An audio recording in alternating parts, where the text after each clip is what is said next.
വാർത്തകൾ തുടരുന്നു. വിയ്യൂർ ജയിലിൽ തടവുകാരെ ഉദ്യോഗസ്ഥർ സംഘം ചേർന്ന് മർദ്ദിച്ചുവെന്ന പരാതിയിൽ ഉദ്യോഗസ്ഥർക്കെതിരെ നടപടി സ്വീകരിക്കണമെന്നാവശ്യപ്പെട്ട് തടവുകാരുടെ നിരാഹാര സമരം. മാവോയിസ്റ്റ് കേസിൽ തടവിൽ കഴിയുന്ന സന്തോഷ്, വിവേക് എന്നിവരാണ് നിരാഹാരം അനുഷ്ഠിക്കുന്നത്. ഇരുവരുടെയും ആരോഗ്യനില മോശമായതിനെ തുടർന്ന് മെഡിക്കൽ കോളേജ് ആശുപത്രിയിലേക്ക് മാറ്റി. കൂടുതൽ വിവരങ്ങളുമായി അനീഷ് ആന്റണി ചേരുന്നു. അനീഷ്, ഉദ്യോഗസ്ഥർ തടവുകാരെ ഇത്തരത്തിൽ മർദ്ദിക്കുവാനുള്ള ഒരു സാഹചര്യം എന്തായിരുന്നു? ഇപ്പോഴും തടവുകാർ നിരാഹാര സമരം തുടരുകയാണോ? കൂടുതൽ വിവരങ്ങൾ എങ്ങനെയാണ്? അരുണിമ, കഴിഞ്ഞ 13-നാണ് ഇതിനൊക്കെ അടിസ്ഥാനമായിട്ടുള്ള സംഭവം ഉണ്ടാകുന്നത്. ഒരു NIA തടവുകാരനായിട്ടുള്ള ഒരു ആളും അതുപോലെ തന്നെ മാവോയിസ്റ്റ് തടവുകാരനായിട്ടുള്ള ആളും 5 മണി, അതായത് ജയിലിന്റെ സെല്ലിനകത്തേക്ക് കയറേണ്ട സമയം കഴിഞ്ഞിട്ടും സെല്ലിനകത്തേക്ക് കയറാത്തത് ജയിൽ ഉദ്യോഗസ്ഥൻ ചോദ്യം ചെയ്തു. ഈ ചോദ്യം ചെയ്യൽ പിന്നീട് തർക്കത്തിലേക്ക് വഴിവെച്ചു. തർക്കത്തിനിടെ മർദ്ദനത്തിന് വഴിവെച്ചു എന്നാണ് ജയിൽ ഉദ്യോഗസ്ഥർ നൽകുന്ന വിശദീകരണം. ജയിൽ ഉദ്യോഗസ്ഥന് മർദ്ദനമേറ്റു. അഭിനവ് എന്ന് പറയുന്ന ജയിൽ ഉദ്യോഗസ്ഥന് മർദ്ദനമേറ്റു. അദ്ദേഹം അസിസ്റ്റന്റ് പ്രിസൺ ഓഫീസറാണ്. ഈ സംഭവത്തിന് ശേഷം ഇവരെ ഈ പറയുന്ന മർദ്ദിച്ച ഈ 2 തടവുകാരെ ജയിൽ ഉദ്യോഗസ്ഥർ സംഘം ചേർന്ന് മർദ്ദിച്ചു. അതായത് അസൂറുദ്ദീൻ, NIA തടവുകാരനാണ്. കോയമ്പത്തൂർ സ്ഫോടന കേസിലെ പ്രതിയാണ് അസൂറുദ്ദീൻ. അതുപോലെ തന്നെ മാവോയിസ്റ്റ് കേസിൽ ജയിലിൽ ശിക്ഷ അനുഭവിക്കുന്ന ആളാണ് മനോജ്. ഈ 2 പേരെയും ഈ അതീവ സുരക്ഷാ ജയിലിൽ വെച്ച് ഉദ്യോഗസ്ഥർ മർദ്ദിച്ചു എന്നാണ് ഇവർ തന്നെ പറയുന്നത്.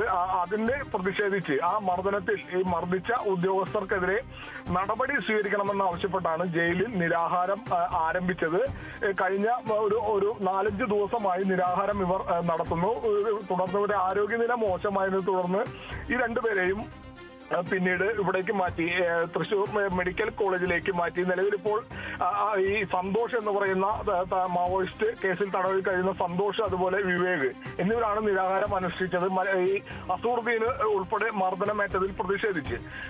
അങ്ങനെ ഇപ്പോൾ നിലവിലിപ്പോൾ ഇവർ മെഡിക്കൽ കോളേജ് ആശുപത്രിയിൽ ചികിത്സയിലാണ്. ഇവർ മെഡിക്കൽ കോളേജ് ആശുപത്രിയിലും ചികിത്സയിൽ തുടരുന്ന ഘട്ടത്തിലും ഇവർ അവിടെയും നിരാഹാരം ഇപ്പോഴും അനുഷ്ഠിക്കുകയാണ്. ഈ വിഷയത്തിൽ മുഖ്യമന്ത്രി ഉൾപ്പെടെയുള്ളവർക്ക് പരാതി നൽകിയിട്ടുണ്ട്. അതായത് ഈ അസൂറുദ്ദീനെയും മനോജിനെയും സംഘം ചേർന്ന് മർദ്ദിച്ച ഉദ്യോഗസ്ഥർക്കെതിരെ നടപടി സ്വീകരിക്കണമെന്ന് ആവശ്യപ്പെട്ടാണ് മുഖ്യമന്ത്രിക്കും അതുപോലെ തന്നെ ജയിൽ മേധാവിക്കും ഉൾപ്പെടെ ഈ തടവിൽ കഴിയുന്നവരും മാവോയിസ്റ്റ് പ്രവർത്തകരും ഉൾപ്പെടെ പരാതി നൽകിയിട്ടുള്ളത്. എന്തായാലും ജയിലിൽ ഇപ്പോഴും ഈ ഇരുവരും നിരാഹാരം തുടരുകയാണെന്നാണ് നമുക്ക് ലഭിക്കുന്ന വിവരം. അതിനിടെ ഇവർക്ക് അനുകൂലമായി പ്രവർത്തിക്കുന്ന സംഘടനയിൽപ്പെട്ട ആളുകൾ ഇന്ന് ജയിലിന് മുന്നിൽ, ഇന്നോ നാളെയോ ജയിലിന് മുന്നിൽ ധർണ നടത്തുമെന്നുള്ള ഒരു വിവരം കൂടി പുറത്തു വരുന്ന മനുഷ്യാവകാശ പ്രവർത്തകരാണ് ഇതുമായി ബന്ധപ്പെട്ട് ധർണ നടത്താനുള്ള പദ്ധതി ഇട്ടിരിക്കുന്നത്. അവർ ഇന്ന് ഉച്ചയ്ക്ക് ശേഷമോ അല്ലെങ്കിൽ നാളെയോ ആയി ജയിലിന് മുന്നിൽ പ്രതിഷേധിക്കും. ഈ മർദ്ദിച്ച ജയിൽ ഉദ്യോഗസ്ഥർക്കെതിരെ നടപടി സ്വീകരിക്കണമെന്ന് ആവശ്യപ്പെട്ടു. എന്തായാലും ഇപ്പോൾ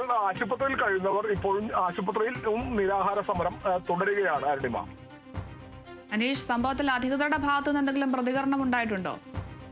അധികൃത ഭാഗത്തുനിന്ന് യാതൊരു തരത്തിലുള്ള വിശദീകരണവും ഇതുമായി ബന്ധപ്പെട്ടില്ല. അധികൃതർ പറയുന്നത് അവരെ മർദ്ദിച്ചിട്ടില്ല, അവർ അത്തരത്തിൽ കളവ് പറയുകയാണെന്ന് തന്നെയാണ് അധികൃതർ പറയും. ഞാൻ നേരത്തെ സൂചിപ്പിച്ച പോലെ സെല്ലിനകത്ത് കയറാൻ പറഞ്ഞിട്ടും സമയം കഴിഞ്ഞിട്ടും സെല്ലിനകത്ത് കയറാതെ ജയിൽ ഉദ്യോഗസ്ഥർക്ക് നേരെ തട്ടിക്കയറുകയും ജയിൽ ഉദ്യോഗസ്ഥരെ മർദ്ദിക്കുകയുമാണ് ഈ അസൂറുദ്ദീനും മനോജും ചെയ്തതെന്നാണ് ജയിലിൽ നിന്നുള്ള ലഭിക്കുന്ന ഈ സംഭവം കണ്ട് ഇത് തടയാൻ ചെന്ന മറ്റൊരു തടവുകാരനെയും അന്ന് ഇവർ സംഘം ചേർന്ന് മർദ്ദിച്ചിരുന്നു. അതിനുശേഷം ഇവരെ ജയിൽ മാറ്റം ഉൾപ്പെടെയുള്ള നടപടികളിലേക്ക് ജയിലധികൃതർ എത്തി. മാത്രമല്ല ഇവർക്ക് മതിയായ ചികിത്സ നൽകിയില്ലെന്നൊരു ആരോപണം കൂടിയാണ്. എന്തായാലും ഈ സംഭവത്തിന് ശേഷമാണ് ഈ 2 പേരെയും അസൂറുദ്ദീനും മനോജിനെയും ജയിലിൽ വെച്ച് തന്നെ ക്രൂരമായി മർദ്ദിച്ചു എന്നാണ് ഇവർ ആരോപിക്കുന്നത്. ഇതിൽ പ്രതിഷേധിച്ചാണ് മാവോയിസ്റ്റ് തടവുകാരായിട്ടുള്ള സന്തോഷ്, വിവേക് അവിടെ നിരാഹാരം അനുഷ്ഠിച്ചത്. പിന്നീട് ആരോഗ്യനില മോശമായതിനെ തുടർന്ന് മെഡിക്കൽ കോളേജിലേക്ക് മാറ്റി ഇപ്പോൾ മെഡിക്കൽ കോളേജിലും നിരാഹാരം അനുഷ്ഠിക്കുകയാണെന്നാണ് നമുക്ക് ലഭിക്കുന്ന വിവരം. അരുണിമ, ശരി, വ്യക്തമാണ്. വിയ്യൂർ ജയിലിലാണ് ഉദ്യോഗസ്ഥർ സംഘം ചേർന്ന് തടവുകാരെ മർദ്ദിച്ചു എന്ന പരാതിയിൽ ഉദ്യോഗസ്ഥർക്കെതിരെ നടപടി സ്വീകരിക്കണമെന്നാവശ്യപ്പെട്ട് തടവുകാരുടെ നിരാഹാര സമരം തുടരുന്നത്. കൂടുതൽ വിവരങ്ങൾ നൽകിയത് അനീഷ് ആന്റണിയാണ്.